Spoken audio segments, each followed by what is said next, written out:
Hey, what's up? This is Ricardo at Parts People, and in this video, we'll outline the steps for completing a part replacement on your Dell PC. Visit our website and use this coupon for a 5% off discount.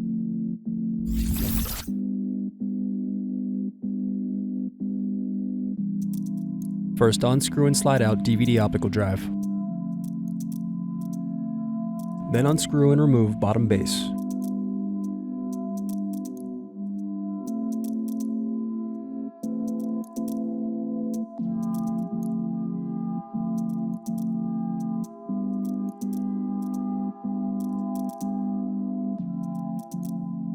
Thanks for watching.